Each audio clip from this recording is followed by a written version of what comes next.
నామమున కూర్చోనండి ప్రియులారా. అందరికీ మరణార్థం. దేవుని యొక్క మహాకృపను బట్టి ప్రభు మనలను ఈ 2025 సంవత్సరములో 3 మాసములు ఆయన మనలను కాచి కాపాడి 4వ మాసపు మొదటి ఆదివారపు దినమున ఇలాగూ ఆయన సన్నిధిలో ఉండగలిగే భాగ్యమును ధన్యతను ప్రభు మనకు అనుగ్రహించిన వారు ఉన్నారు. ఆయనకే నిండు మహిమ ఘనత ప్రభావములు యుగ యుగములు ఆయనకే మెండుగా కలుగును కాక. ఆమేన్. అలాగే ఈ ఉదయకాల సమయమందు ఆయనను ఆరాధించడానికై ఆయనను ఘనపరచడానికై ఉదయమనందే ఏకీభవించిన ఆయన బిడలారా, ప్రభు మిమ్ములను మీ కుటుంబములను మీ పరిపాటులను మీరు చేస్తున్న సకల కార్యములను ఆయన బహుగా దీవించి ఆశీర్వదించును గాక. ఆమేన్. 10 నిమిషాలు పరిశుద్ధ గ్రంథములో నుండి దేవుని యొక్క వాక్యమును ధ్యానము చేద్దామండి. లూకాసు వార్త అండి 22వ అధ్యాయము.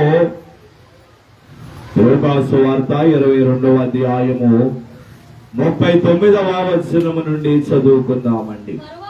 తరువాత ఆయన బయలుదేరి తన వాడుక చొప్పున ఒలీవల కొండకు వెళ్ళగా శిష్యులను ఆయన వెంట వెళ్ళిరి. ఆ చోట చేరి ఆయన వారితో, మీరు శోధనలో ప్రవేశించకుండానట్లు ప్రార్థన చేయుడని చెప్పి వారి యొద్ద నుండి రాతివేత దూరము వెళ్ళి మోకాలుని, తండ్రి, ఈ గిన్నె నా యొద్ద నుండి తొలగించుటకు నీ చిత్తమైతే తొలగించుము, అయినను నా ఇష్టము కాదు నీ చిత్తమే సిద్ధించునుగాక అని ప్రార్థించను. చాలండి. ప్రభు తన పరిశుద్ధమైన లేఖన భాగమును ఆయన మహిమార్థమై మన వినికిడులు ఫలింప చేయును గాక. ఆమేన్. ప్రభువునందు ప్రియమైన దేవుని విశ్వాసులారా, యేసుక్రీస్తు ప్రభువుల వారు మానవునిగా ఆయన ఈ లోకములోనికి వచ్చి 33.5 సంవత్సరములు ఆయన ఈ భూమి మీద మానవునిగా ఆయన తన జీవితమును ఆయన కొనసాగించిన వారుగా ఉన్నారు. చివరి 3.5 సంవత్సరములలో ఆయన ఎంతో విరామము లేనటువంటి దేవుని యొక్క సేవా పరిచర్యను ఆయన చేసిన వారుగా ఉన్నారు. ఆ చివరి 3.5 సంవత్సరములలో కూడా ఆయన పగలంతయు బోధ చేసేవారు, రాత్రంతయు కూడా తండ్రికి ఆయన ప్రార్థన చేసిన వారుగా ఆయన ఉన్నటువంటి వారై ఉన్నారు. అయితే ఆయన మానవుల చేతికి అప్పగించబడవలసిన సమయము ఆసన్నమైనది కనుక పరిశుద్ధ గురువారము రోజు ఆయన తన శిష్యులైన వారికి మేడగదిలో ఆయన పస్కా విందును ఆయన ఏర్పాటు చేసి పస్కా పండుగను వారు ఆచరించిన తరువాత ఆయన అక్కడ నుండి బయలుదేరి గెత్సెమనే అనబడే తోటకు ఆయన వచ్చిన వారుగా ఉన్నారు. ఎన్నో పర్యాయములు ఆయన గెత్సెమనే తోటకు వెళ్ళారు. ఆ తోటలో ఎన్నో ప్రార్థనలు ఆయన చేస్తారు. అయితే ఈసారి ఆయన వెళ్ళొచ్చు ఉన్నటువంటి ప్రార్థనలో, ఆయన చేయించు ఉన్నటువంటి ప్రార్థనలో కొన్ని ఆంతర్యములు ఉన్నవి, కొన్ని ప్రత్యేకతలు ఉన్నవి. ఆయన మామూలుగా తండ్రికి ప్రార్థన చేయడానికి ప్రతి దినము ఆయన ఆ గెత్సెమనే తోటకు ఆయన వెళ్ళేవారు. అలాగున ఆయన ఈసారి మాత్రము తన హృదయము నుండి వేదనతో ఆయన ఆ గెత్సెమనే అనబడే తోటకు ఆయన వెళ్ళుచూ ఉన్నటువంటి వారై ఉన్నారు. ఏమిటి ఆ వేదన? ఆయన మానవుల చేతికి అప్పగించబడతారు, కొట్టబడతారు, సిలువ వేయబడతారు, శ్రమలు అనుభవించాలి, కొరడా దెబ్బలు తినాలి, ముఖము మీద ఉమ్మి వేయించుకోవాలి. ఇవన్నీ ఆయనకు మాత్రమే తెలుసును ప్రియమైనటువంటి వారులారా. కనుక ఆయన హృదయము వేదనతో నిండుకొని ఉన్నది. ఆయన హృదయమంతయు కూడా కఠినమైనటువంటి వేదనతో నిండుకొని ఉండగా ఆయన తండ్రికి ప్రార్థన చేస్తూ అక్కడ ఆయన చెమట రక్త బిందువుల వలె పారునంతగా ఆయన ఆ గెత్సెమనే అనబడే తోటలో ఆయన ప్రార్థన చేస్తూ ఉన్నటువంటి వారై ఉన్నారు. ఆయన ఎలాగునైతే ఆ గెత్సెమనే అనబడే తోటలో ఆయన ప్రార్థన చేస్తారో, ఈనాడు దేవుని సార్వత్రిక సంఘముగా ఉన్నటువంటి మనమును కూడా మనము ప్రార్థనలు చేస్తూ ఉంటాము. ఆయన సన్నిధిలో, దేవుని సముఖములో మన యొక్క ప్రార్థనలు మనము బలముగా చేస్తూ ఉంటాము. కానీ ఆ ప్రార్థనలు దేవుని సన్నిధికి చేరుతూ ఉన్నాయా? ఆ ప్రార్థనలు ఆయన పాదముల చెంతకు చేరి మన ప్రార్థనకు జవాబు తెచ్చే ప్రార్థనల వలె మన ప్రార్థనలు ఉన్నవా? అయితే ఆయన గెత్సెమనే తోటలో చేసిన ప్రార్థనలో కొన్ని ప్రత్యేకతలు ఉన్నవి. ఆ ప్రత్యేకతలు ఏమిటో ఈ ఉదయకాల సమయమందు పరిశుద్ధ గ్రంథములో నుండి మనము ధ్యానము చేద్దాము. మనమును కూడా అలాగున ప్రార్థన చేస్తున్నప్పుడు దేవుడు ఖచ్చితంగా మన ప్రార్థనకు కూడా ఆయన జవాబును దయచేయి వారిగా ఉన్నటువంటి వారై ఉన్నారు. దేవునికి స్తోత్రం. అయితే ఏమిటి ఆయన చేసిన ప్రార్థనలో ఉన్నటువంటి ప్రత్యేకతలు ఏమిటి? 22వ అధ్యాయము లూకా సువార్త 41వ వచనం అండి. వారి యొద్ద నుండి రాతి వేత దూరము వెళ్ళి మోకాల్లోని ప్రార్థన చేసేది. చాలండి. ఇక మొదటిగా గెత్సెమనే అనబడే తోటలో ఆయన చేస్తున్నటువంటి ప్రార్థనలో ఉన్నటువంటి మొదటి ప్రత్యేకత ఏమిటి అంటే, ఆయన మేడగదిలో విందు ముగించబడిన తరువాత 11 మంది శిష్యులను వెంటబెట్టుకుని గెత్సెమనే అనబడే తోటకు ఆయన వచ్చారండి. 80 ఆయన తోటకి వెలుపల ఆయన ఉంచారు. 3 ఆయన వెంట పెట్టుకున్నారు. పేతురు, యోహాను, యాకోబులు అనబడే 3 శిష్యులను ఆయన తన వెంట పెట్టుకుని తోట లోపలికి ఆయన వెళ్ళారు. తోట లోపలికి వెళ్ళినటువంటి ఆయన కొంచెము దూరము వెళ్ళిన తరువాత ఆ 3తో ఆయన అంటూ ఉన్నారు, మీరు ఇక్కడనే ఉండి నా కోసం మీరు ప్రార్థన చేయండి. నా ప్రాణము బహు దుఃఖములో ఉన్నది కనుక ఇక్కడనే ఉండి నా కోసము ప్రార్థన చేయుడి అని వారితో చెప్పి ఆయన వారి దగ్గర నుండి రాతి వేత దూరము వెళ్లి మోకాల్లోని ఆయన ప్రార్థన చేయించున్నటువంటి వారై ఉన్నారు.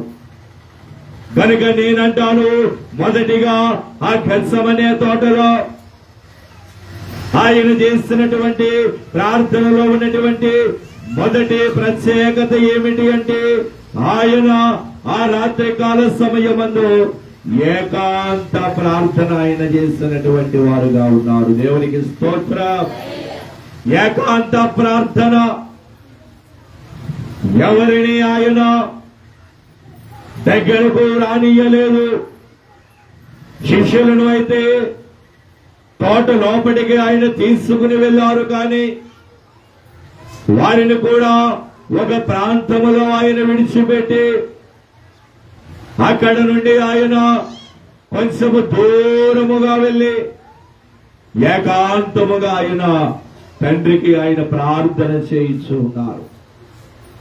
కనుక ఆయన చేసిన ప్రార్థనలో ఉన్నటువంటి మొదటి ప్రత్యేకత అది ఏకాంత ప్రార్థన. ఈనాడు మనమును కూడా దేవుని సన్నిధిలో ఉన్నటువంటి ఆయన బిడ్డలారా, ఏకాంత ప్రార్థన అనబడేది మనం చేయాలి. అనగా సన్నిధి గదిలోనికి వెళ్లి మోకాల్లోని మనము ఏకాంత ప్రార్థన చేయాలి. ఏకాంత ప్రార్థన అనగా దేవుని సన్నిధిలో మనలను మనము నిదానముగా ఉంచుకొని, ఆయన మీద మన తలంపును ఉంచుకొని, ఆయన మీద మన మనస్సును ఉంచుకొని దేవునికి ప్రార్థన చేయుటయే, ఆయనను స్తుతించుటయే, ఆయనను కనపరచుటయే. అందుకే ప్రభు అంటూ ఉన్నారు, మీరు మీ తండ్రికి ప్రార్థన చేయించున్నప్పుడు ఇతరులకు కనపడవలనని కాకుండా రహస్యమందున నీ గదిలోనికి వెళ్లి రహస్యమందున నీ తండ్రికి ప్రార్థన చేయము. అప్పుడు రహస్యమందు చూచుచున్న నీ తండ్రి ఆయన నీ ప్రార్థనకు ప్రతిఫలమిచ్చును అని ఆయన అంటూ ఉన్నారు. కనుక మొదటిగా ఆయన చేస్తున్నటువంటి ప్రార్థనలో ఉన్నటువంటి ప్రత్యేకత ఏమిటి అంటే అది ఏకాంత ప్రార్థన.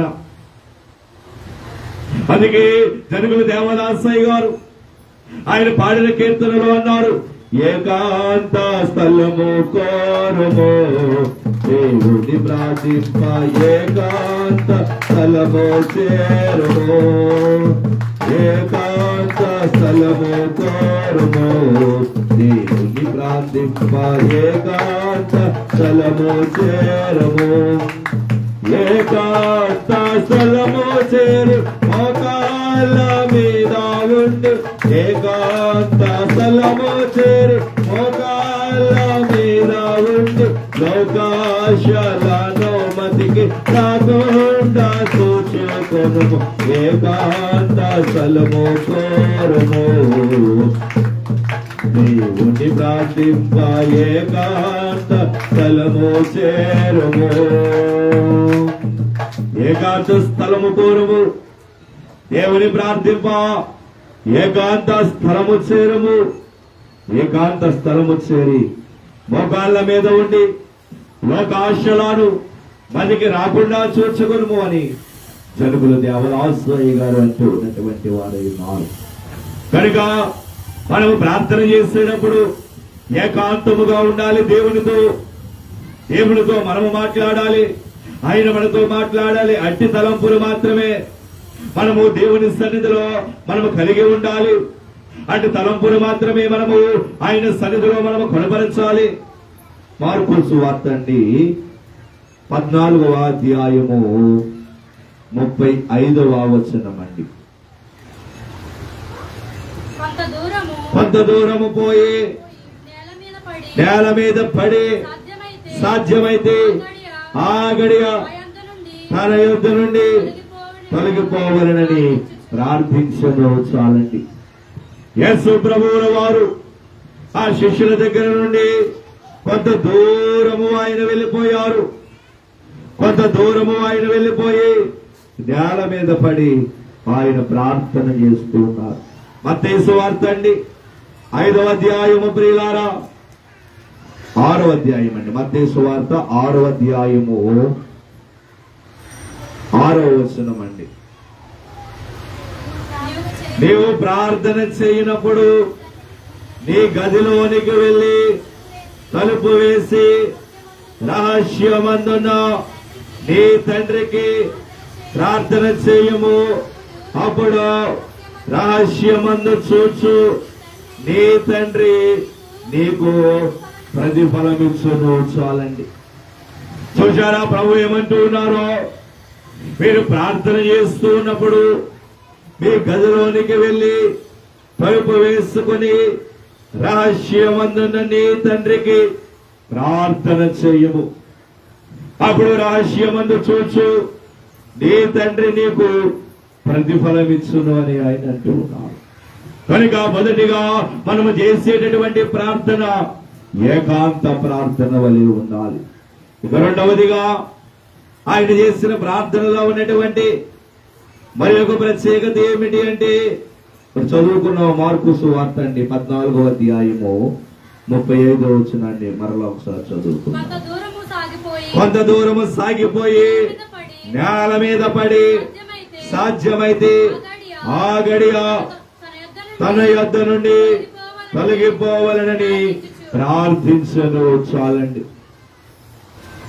ఇక రెండవదిగా యేసు క్రీస్తు ప్రభువుల వారు గెత్సెమనే అనబడే తోటలో ఆయన చేసిన ప్రార్థనలో ఉన్నటువంటి రెండవ ప్రత్యేకత ఏమిటి అంటే, ఆయన కొంత దూరము పోయి తండ్రికి ఆయన ప్రార్థన చేయించున్నారు. అయితే ఎలాగున ఆయన ప్రార్థన చేయించున్నారు అంటే, ఆయన సాగిపోయి నేల మీద పడి ఆయన ప్రార్థన చేయించున్నారు.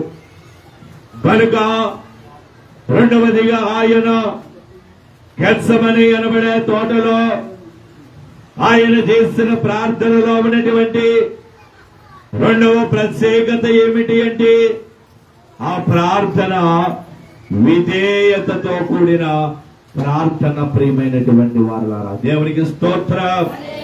మొదటిగా ఏకాంత ప్రార్థన ఆయన చేస్తారు. రెండవదిగా విధేయత కలిగిన ప్రార్థన ఆయన చేస్తూ ఉన్నారు. ఎవరికి విధేయుడయ్యారు? ఆయన తండ్రికి ఆయన విధేయుడయ్యి ఆయన నేల మీద పడి ఆయన తండ్రికి సాగిలపడి తండ్రికి ఆయన ప్రార్థన చేస్తూ ఉన్నారు.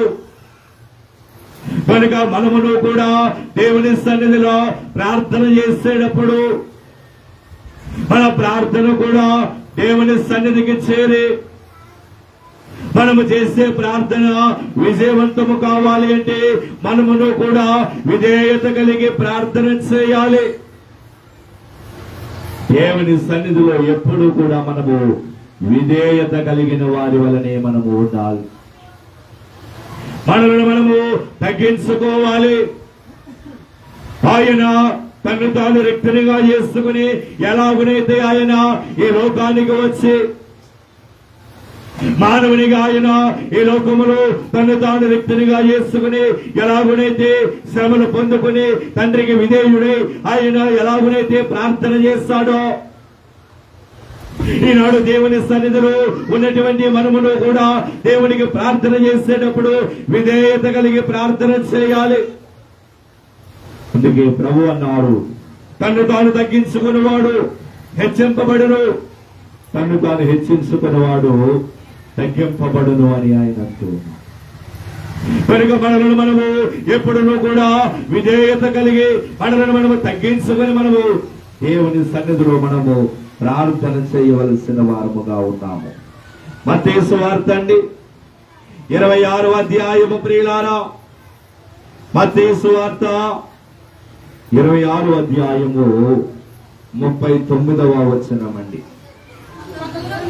కొంత దూరము వెళ్ళి సాగిలపడి. చాలండి. విధేయతనుగా ఆయన సాగిలపడి దేవునికి ప్రార్థన చేస్తూ ఉన్నారు. సన్నిధిలో ఉన్నటువంటి ఆయన సాగిలపడి తండ్రికి ఆయన ప్రార్థన చేస్తూ ఉన్నటువంటి వారై ఉన్నారు.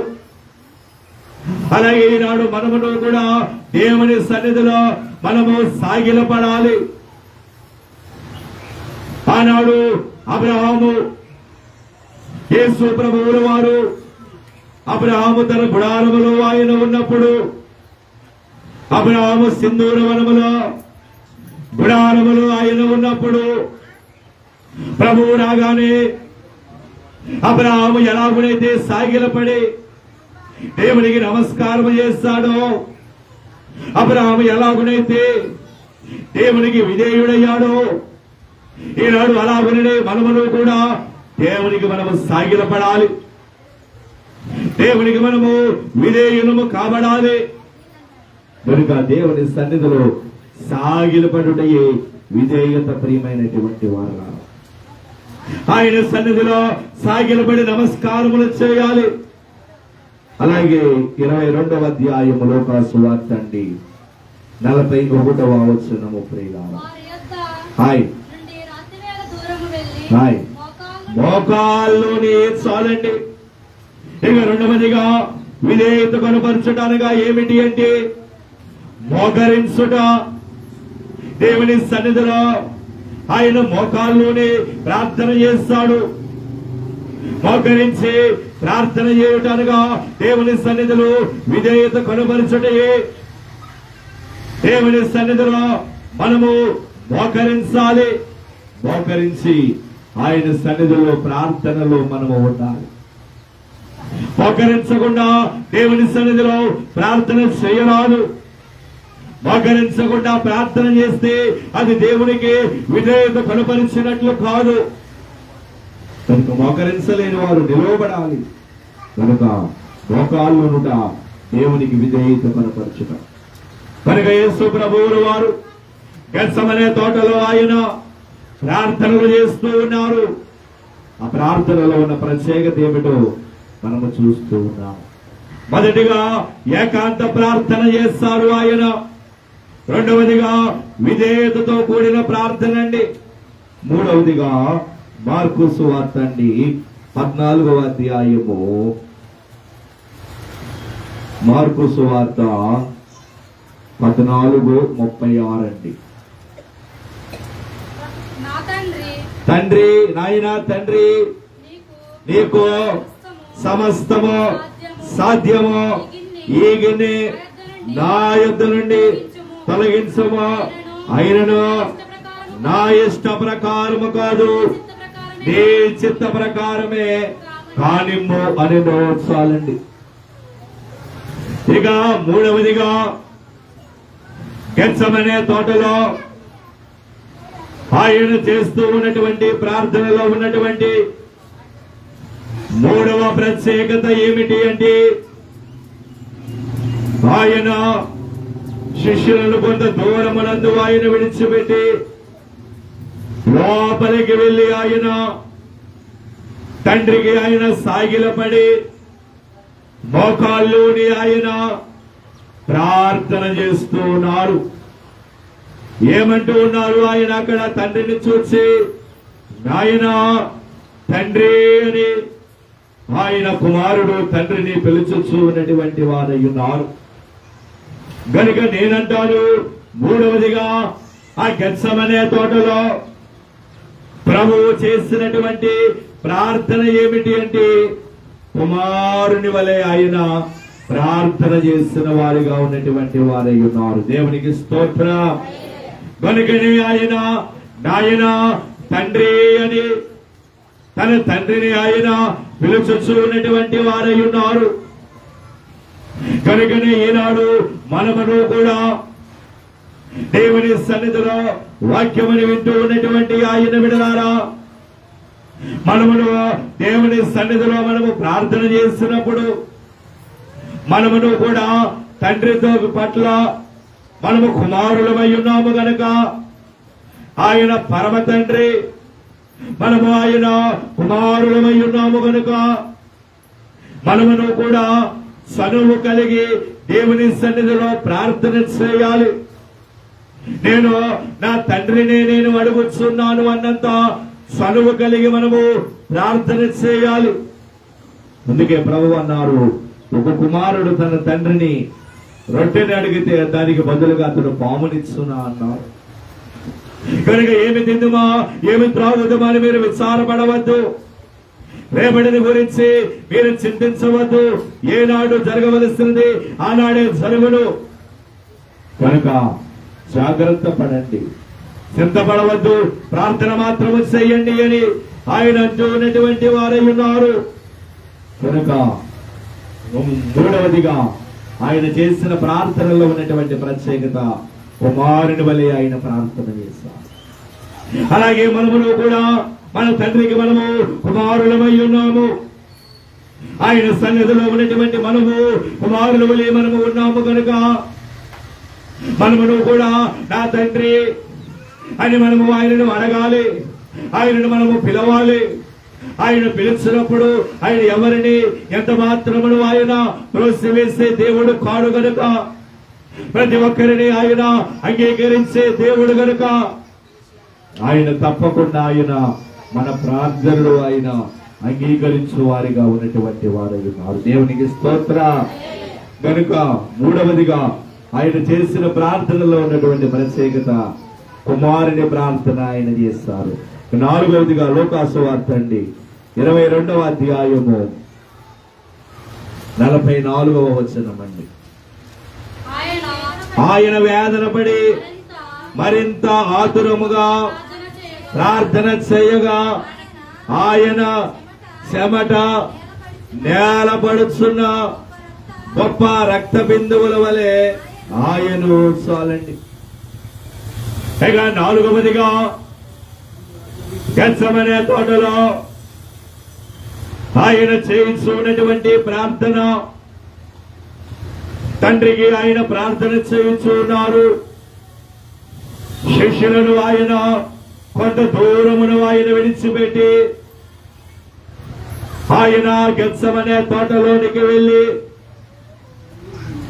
రాత్రివేళ వారి దగ్గర నుండి దూరము వెళ్లి ఆయన తండ్రికి సాగిలపడి ఆయన తండ్రికి కుమారుని వలె ఆయన ప్రార్థన చేయొచ్చు. అక్కడ ఆయన అంటూ ఉన్నటువంటి అక్కడ మనము చదువుకున్నటువంటి మాట ఏమిటి అంటే, ఆయన వేదన పడి మరింత ఆతురముగా ఆయన ప్రార్థన చేయించున్నారు.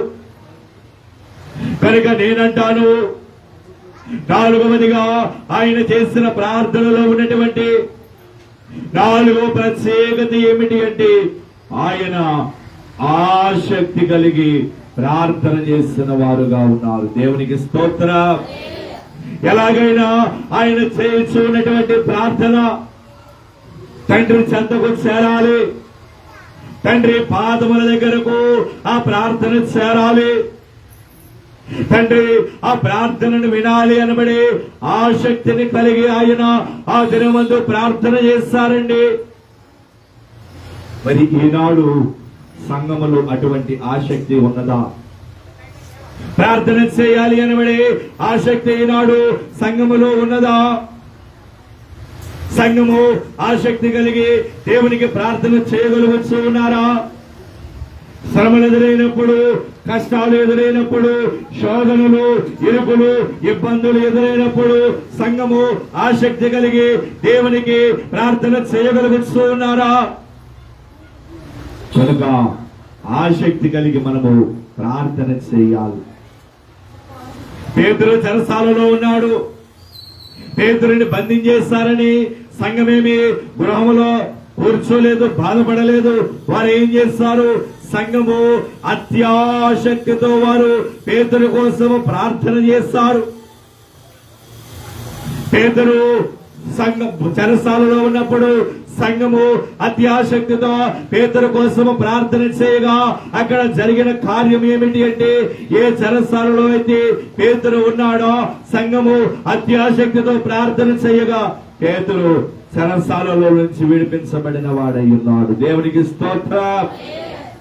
కనుక మనము అత్యాసక్తితో ప్రార్థన చేసినప్పుడు మనకు ఎటువంటి శ్రమలు ఉన్నా, మనకు ఎటువంటి ఇబ్బందులు సమస్యలు ఎదురైనా వాటి నుండి మనము ఆ శ్రమల నుండి, ఆ ఇబ్బందుల నుండి, ఆ ఇరుకల నుండి, ఆ సమస్యల నుండి మనము చాలా సులువుగా మనము బయటపడగలము ప్రియమైనటువంటి వారు. కనుక ఆ శక్తి అనబడేది ఉండాలి. ఇక 5వదిగా చూసినట్లయితే లోకాసు వార్త 22వ అధ్యాయము 42వ వచనమండి. తండ్రి, ఈ గిన్నె నా యొద్ద నుండి తొలగించుటకు నీ చిత్తమైతే తొలగించుము, అయినను నా ఇష్టము కాదు నీ చిత్తమే సిద్ధించునుగాక అనేను. చాలండి.